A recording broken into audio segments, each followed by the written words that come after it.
नमस्कार, स्वागत है आपका हमारे चैनल ज्ञान धारा पर। यहाँ हम श्रीमद् भगवद गीता के गहन विचारों को सरल और रोचक ढंग से समझते हैं। आज हम अध्याय 1 के श्लोक 36 से 47 का अध्ययन करेंगे। इस भाग में अर्जुन की मानसिक दुविधा और उनके विचारों का विस्तार से वर्णन किया गया है।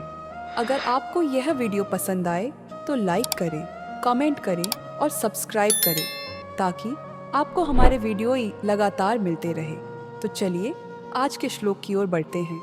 युद्ध भूमि में खड़े अर्जुन अपने रिश्तेदारों, गुरुओं और स्वजनों को देखकर गहरे विचार में डूब जाते हैं। उनका मन विचलित हो जाता है और वे भगवान श्री कृष्ण से अपने मन के सवाल साझा करते हैं। वह पूछते हैं, क्या विजय और राज्य के लिए अपनों को मारना उचित है? क्या हम धर्म की रक्षा के नाम पर अधर्म का मार्ग अपना रहे हैं?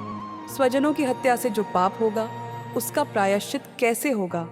अर्जुन इन सवालों में इतना उलझ जाते हैं कि उनका आत्मविश्वास पूरी तरह से खो जाता है। हे माधव, अपने ही स्वजनों को मारकर हम कैसे सुखी हो सकते हैं? भले ही वे लालची हों, लेकिन उनकी हत्या करना हमारा धर्म नहीं है। अर्जुन कहते हैं कि अपनों को मारकर सुख प्राप्त नहीं किया जा सकता। भले ही वे गलत हो सकते हैं, लेकिन उनके जीवन का अंत करना समाधान नहीं है। यह जानते हुए कि यह पाप होगा, हमें ऐसे कार्य से बचना चाहिए। स्वजनों को मारकर न तो हम शांति पा सकते हैं और न ही कोई विजय। अर्जुन यह महसूस करते हैं कि युद्ध का परिणाम केवल विनाश और पाप होगा। वे कहते हैं कि जीतने के लिए अधर्म का सहारा लेना उचित नहीं है। स्वजनों के नाश से कुल की परंपरा समाप्त हो जाती है, धर्म नष्ट हो जाता है और अधर्म का प्रसार होता है। अर्जुन समझाते हैं कि परिवार और समाज की परंपराओं का महत्व बहुत बड़ा है।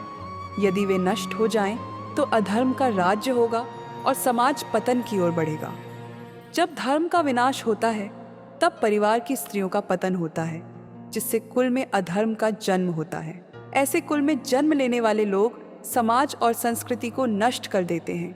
अर्जुन बताते हैं कि समाज का आधार परिवार है और जब परिवार कमजोर हो जाते हैं तो पूरी सामाजिक संरचना गिर जाती है। हम इतने लालची क्यों हो गए हैं कि हम पाप और अधर्म का मार्ग अपना रहे हैं?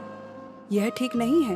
अर्जुन अपनी आत्मा से सवाल करते हैं और अपनी लालसा और स्वार्थ को पहचानते हैं। यदि मुझे हथियारहीन और प्रतिरोधहीन अवस्था में मार दिया जाए तो भी यह बेहतर होगा, बजाय इसके कि मैं अपने गुरुजनों और स्वजनों को मारूं। अर्जुन कहते हैं कि वह मरना पसंद करेंगे, लेकिन अपने अपनों को चोट नहीं पहुंचा सकते। यह कहकर अर्जुन अपना धनुष और बाण छोड़कर युद्ध भूमि में बैठ गए। अर्जुन ने अपने हथियार छोड़ दिए और मानसिक रूप से पूरी तरह से हार मान ली। उनका आत्मविश्वास और युद्ध लड़ने की इच्छा समाप्त हो चुकी थी। इन श्लोकों में अर्जुन के विचार हमें यह सिखाते हैं, कर्तव्य और नैतिकता का संघर्ष। कई बार हमें जीवन में अपने कर्तव्य और नैतिकता के बीच संघर्ष करना पड़ता है। अर्जुन का यह संघर्ष हमारे अपने जीवन में आने वाली चुनौतियों का प्रतीक है। धैर्य और आत्मनिरीक्षण। जब मन विचलित हो जाए तो हमें जल्दबाजी में निर्णय लेने के बजाय आत्मनिरीक्षण करना चाहिए। अर्जुन ने श्री कृष्ण से मार्गदर्शन लेने का निर्णय किया। यह श्लोक हमें सिखाते हैं कि हर चुनौती में धैर्य और विवेक का होना आवश्यक है। मान लीजिए आप किसी कठिन परिस्थिति में हैं, जैसे नौकरी बदलने का निर्णय या परिवार से जुड़ी कोई बड़ी समस्या। ऐसे समय में आपको तुरंत निर्णय लेने के बजाय सही मार्गदर्शन लेना चाहिए। अर्जुन की इस दुविधा को खत्म करने के लिए भगवान श्री कृष्ण उन्हें जीवन का परम ज्ञान देंगे। अध्याय 2 से शुरू होता है कर्म योग और ज्ञान योग का अद्भुत उपदेश, जो आज के जीवन में भी बेहद उपयोगी है। इस पर चर्चा करेंगे अगले वीडियो में। तब तक के लिए जय श्री कृष्ण। अगर यह वीडियो आपको अच्छा लगा हो तो इसे ज़रूर लाइक करें, शेयर करें और सब्सक्राइब करें।